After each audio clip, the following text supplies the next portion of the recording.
এখন দেখবেন সংবাদ শিরোনাম। খালেদা জিয়ার সিটি স্ক্যান রিপোর্ট স্বাভাবিক, জানালো মেডিকেল বোর্ড। শারীরিক অবস্থার উন্নতি হলে নেওয়া হবে লন্ডন, চিকিৎসকদের সিদ্ধান্তের অপেক্ষা। রায়েরবাজার কবরস্থান থেকে দ্বিতীয় দিনের মতো তোলা হচ্ছে অজ্ঞাত জুলাই শহীদদের দেহাবশেষ। পরিচয় শনাক্তের পর পরিবারের কাছে হস্তান্তর। থাইল্যান্ড কম্বোডিয়া সীমান্তে ফের রক্তক্ষয়ী সংঘাত, বিমান হামলা চালিয়েছে ব্যাংকক, ভেস্তে যাওয়ার শঙ্কায় ট্রাম্পের শান্তি চুক্তি।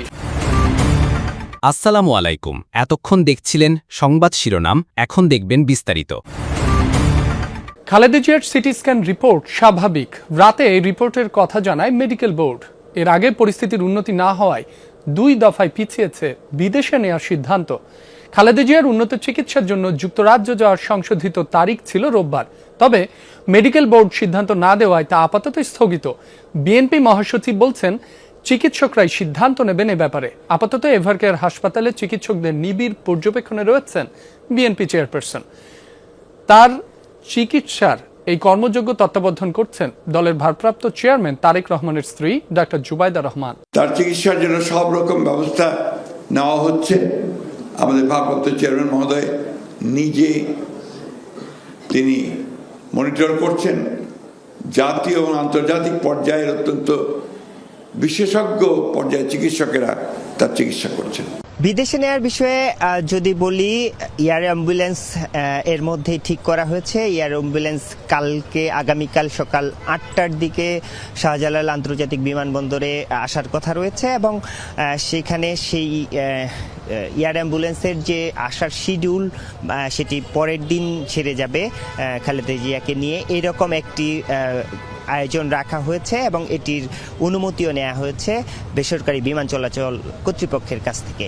তবে খালেদা জিয়া যে কালকে বিমান আসলেও যে বিদেশে নেওয়া হবে সেটি এখন পর্যন্ত নিশ্চিত নয়, কারণ খালেদা জিয়ার অবস্থা গতকালকে তার সিটি স্ক্যান সহ বেশ কিছু চেক আপ করা হয়েছে। সেই রিপোর্টগুলো স্বাভাবিক, এবং স্বাভাবিক এই অর্থে অর্থাৎ পজিটিভ অর্থে স্বাভাবিক বলা হচ্ছে, অর্থাৎ বিগত তিনি হাসপাতালে ভর্তি হওয়ার পর থেকেই তার যে শারীরিক অবস্থা ছিল ক্রমে গত 2-3 দিন ধরে এই অবস্থার অনেকটাই উন্নতি হয়েছে এবং কালকে রিপোর্টে সেই জিনিসটি একেবারেই কিছুটা হলেও আশার আলো দেখছেন এখানকার যারা মেডিকেল বোর্ডের সদস্য রয়েছেন তারা। সেই কালকে যে রিপোর্টটি দেয়া হয়েছে সেই রিপোর্টের আজকে সেই রিপোর্টগুলো নিয়ে মেডিকেল বোর্ডের যারা সদস্য রয়েছেন তারা আবারও বসবেন হয়তো কিছুক্ষণের মধ্যে। যিনি এই মেডিকেল বোর্ডকে সমন্বয় করছেন খালেদা জিয়ার পুত্রবধূ জুবাইদা রহমান, তিনি হয়তো কিছুক্ষণের মধ্যে এভারকেয়ারে আসবেন। তিনি আসার পরে এই রিপোর্টগুলো নিয়ে আবারও এই মেডিকেল বোর্ডের সদস্যদের মধ্যে আলাপ আলোচনা হবে এবং মেডিকেল বোর্ডের সদস্যরা বা চিকিৎসক যারা তার চিকিৎসায় নিয়োজিত রয়েছেন দেশি বিদেশি সবার সমন্বয়ে তারা চাচ্ছেন যেহেতু অবস্থার ধীরে ধীরে উন্নতি হচ্ছে, সেক্ষেত্রে বিদেশে না নিয়ে এখানেই যদি তাকে শারীরিকভাবে একেবারে সুস্থ করা যায় সেই বিষয়টিও বিবেচনায় রয়েছে। সেক্ষেত্রে বলা যায় যে একেবারে তাকে যে কালকে এয়ার অ্যাম্বুলেন্স আসলে বিদেশে নেওয়া হতে পারে সেটিও কিন্তু এখন পর্যন্ত নিশ্চিত নয়। সবকিছুই আসলে আমরা বিভিন্ন সূত্র থেকে খবর পাচ্ছি, যেহেতু পরশুদিন ব্রিফ করার পর কালকে ব্রিফ করা হয়নি তার শারীরিক অবস্থা নিয়ে, আজকে হয়তো সেই ব্রিফটি করা হবে। রায়েরবাজার শহীদ বুদ্ধিজীবী কবরস্থানে দ্বিতীয় দিনের মতো চলছে অজ্ঞাত জুলাই শহীদদের মরদেহ উত্তোলন প্রক্রিয়া। সকাল 9টার দিকে আন্তর্জাতিক ফরেনসিক দল সহ এই কার্যক্রমে অংশ নিয়েছেন সিআইডির ফরেনসিক দল। কর্মকর্তারা জানান রোববার শুরুর দিনে 2 জনের মরদেহ উত্তোলন করা হয়, পরে দেহাবশেষ ও 7টি পরিবারের সদস্যদের ডিএনএ নমুনা সংগ্রহ করে পুনরায় মরদেহের দাফন সম্পন্ন করা হয়েছে। এই কার্যক্রম সময় সাপেক্ষ বলে জানান কর্মকর্তারা। মরদেহের উত্তোলন প্রক্রিয়া শেষের পর স্বজনদের থেকে সংগৃহীত ডিএনএ নমুনার সঙ্গে মরদেহের নমুনা মিলিয়ে তারপর হস্তান্তর প্রক্রিয়া শুরু হবে বলে জানিয়েছে সিআইডি। জুলাই আন্দোলনের মামলায় আওয়ামী লীগের যুগ্ম সাধারণ সম্পাদক মাহবুবুল আলম হানিফের বিরুদ্ধে প্রথম দিনের সাক্ষ্য গ্রহণ অনুষ্ঠিত হবে আজ আন্তর্জাতিক অপরাধ ট্রাইব্যুনালে। এর পাশাপাশি বিএনপি নেতা ফজলুর রহমানের আদালত অবমাননার অভিযোগের শুনানিও হবে। এছাড়াও জুলাই আগস্টে কুষ্টিয়ায় 6 জনকে হত্যাসহ মানবতা বিরোধী অপরাধের মামলায় হাসানুল হক ইনুর বিরুদ্ধে 4র্থ দিনের সাক্ষ্য গ্রহণ হবে। এদিকে ট্রাইব্যুনাল 2-এ চানখারপুলে শিক্ষার্থী আনাস সহ 6 জনকে হত্যা মামলায় আসামি আরশাদ হোসেনের পক্ষে সাফাই সাক্ষী দেওয়ার কথা রয়েছে। এদিকে জুলাই হত্যা মামলায় আনিসুল হক, দীপুমণি, জুনাইদ আহমেদ পলক, কামাল আহমেদ মজুমদার সহ আওয়ামী লীগের ১৬ জন সাবেক মন্ত্রী এমপিকে ট্রাইব্যুনালে হাজির করা হয়েছে। পঞ্চদশ সংশোধনী বাতিল করে হাইকোর্টের রায়ের বিরুদ্ধে চতুর্থ দিনের আপিল শুনানি চলছে। আজ শুনানি করছেন নওগাঁর বাসিন্দা মোহাম্মদ মোফাজ্জল হোসেনের আইনজীবী। এর আগে গেল দিন পুরো পঞ্চদশ সংশোধনী বাতিল চেয়ে শুনানি করেন বদিউল আলম মজুমদারের আইনজীবী ডক্টর শরীফ ভূঁইয়া। রাষ্ট্রপক্ষে শুনানি করেন অতিরিক্ত অ্যাটর্নি জেনারেল ব্যারিস্টার অনিকার হক। গত ১৩ নভেম্বর বহুল আলোচিত তত্ত্বাবধায়ক সরকার ব্যবস্থা বাতিল সহ সংবিধানের পঞ্চদশ সংশোধনীতে আনা কয়েকটি বিষয় অবৈধ ঘোষণা করে হাইকোর্টের রায়ের বিরুদ্ধে আপিলের অনুমতি দেন সর্বোচ্চ আদালত। এদিকে গত ২ ডিসেম্বর হাইকোর্টের রায়ের বিরুদ্ধে করা আপিলে পক্ষভুক্ত হন বিএনপির মহাসচিব মির্জা ফখরুল ইসলাম আলমগীর। এর আগে ২০২৪ সালের ১৭ ডিসেম্বর বহুল আলোচিত তত্ত্বাবধায়ক সরকার ব্যবস্থা বাতিল সহ সংবিধানের পঞ্চদশ সংশোধনীতে আনা কয়েকটি বিষয় অবৈধ ঘোষণা করে রায় দেন হাইকোর্ট। একই সঙ্গে সংবিধানে হাইকোর্টের বিধান ফিরিয়ে এনেছেন আদালত। আবারও রক্তক্ষয়ী সংঘাত হয়েছে থাইল্যান্ড কম্বোডিয়ার মধ্যে।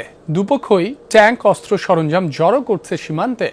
ব্যাংককের অভিযোগ, কম্বোডিয়ার ছোড়া গুলিতে নিহত হয়েছে এক থাই সেনা। জবাবে কম্বোডিয়ার সীমান্তে বিমান হামলা শুরু করেছে থাইল্যান্ড। রয়্যাল থাই আর্মি জানিয়েছে নাম ইউএন জেলার চংবক এলাকায় এয়ারক্রাফট মোতায়েন করেছে তারা। অঞ্চলটি থেকে সরে যেতে বলা হয়েছে বাসিন্দাদের। কম্বোডিয়াও নিশ্চিত করেছে হামলার কথা। দেশটির প্রতিরক্ষা মন্ত্রণালয় জানিয়েছে সোমবার সকালে হামলার শিকার হয়েছে প্রেয়া ভিএআর এবং ওদ্দার মেয়াঞ্চো এলাকা। গত জুলাইয়েও ভয়াবহ সংঘাত হয়েছিল প্রতিবেশী দুই দেশের মধ্যে। ৫ দিনে প্রাণহানির শিকার হয়েছিল ৪৮ জন। মার্কিন প্রেসিডেন্ট ডোনাল্ড ট্রাম্প এবং মালয়েশিয়ার প্রধানমন্ত্রী আনোয়ার ইব্রাহিমের মধ্যস্থতায় হয়েছিল যুদ্ধবিরতি। যুক্তরাষ্ট্রের মধ্যস্থতায় যুদ্ধবিরতি আলোচনার মধ্যেই ইউক্রেনের আরও ২টি এলাকা দখলের দাবি করেছে রাশিয়া। খার্কিভ ও দোনেৎস্কের কৌশলগত গুরুত্বপূর্ণ ২টি বসতির নিয়ন্ত্রণ নিয়েছে তারা। রুশ প্রতিরক্ষা মন্ত্রণালয় জানিয়েছে গাইডেড বোমা, ড্রোন ও কিনঝাল মিসাইল ছুড়েছে সেনারা। ধ্বংস করেছে ইউক্রেনের যোগাযোগ ও সামরিক অবকাঠামো এবং জ্বালানি ডিপো। দোনেৎস্কের দিমিত্রোভ এলাকায় ইউক্রেনীয় বাহিনীকে ঘিরে ফেলেছে বলেও দাবি করেছে। গ্রিসিনো এলাকা থেকে পিছু হটেছে ইউক্রেনীয় সেনারা। যদিও পুতিন বাহিনীর কাছে নতুন করে ভূখণ্ড হারানোর কথা স্বীকার করেনি কিয়েভ। প্রতিরক্ষা লাইনে লড়াই অব্যাহত রাখা কথা বা দাবি জানিয়েছে তারা। ইউক্রেনের পূর্বাঞ্চলীয় কমান্ড জানিয়েছে পোক্রোভস্কে রুশ সেনাদের লক্ষ্য করে বড় ধরনের হামলা চালিয়েছে তারা। মির্নোরাদ থেকে পিছু হটেছে রুশ সেনারা। খার্কিভের একটি বাঁধ ঘিরেও রুশ সেনারা আটকা পড়েছে বলে দাবি কিয়েভের। অস্ট্রেলিয়ার সিডনিতে দাবানলের আগুন নেভাতে গিয়ে প্রাণ হারিয়েছেন ফায়ার সার্ভিসের এক কর্মী। তবে আগুনে পুড়ে মারা যাননি তিনি, মারা গেছেন গাছ চাপায়। সোমবার প্রকাশিত প্রাথমিক প্রতিবেদনে বলা হয় সিডনির ২০০ কিলোমিটার উত্তরে বুলাডেলা গ্রামে আগুন নেভাতে গিয়ে গাছের নিচে চাপা পড়েন ওই ব্যক্তি। দুর্ঘটনার পর হার্ট অ্যাটাকের শিকার হয়ে সেখানেই মারা যান ৫৯ বছর বয়সী এই ফায়ার ফাইটার।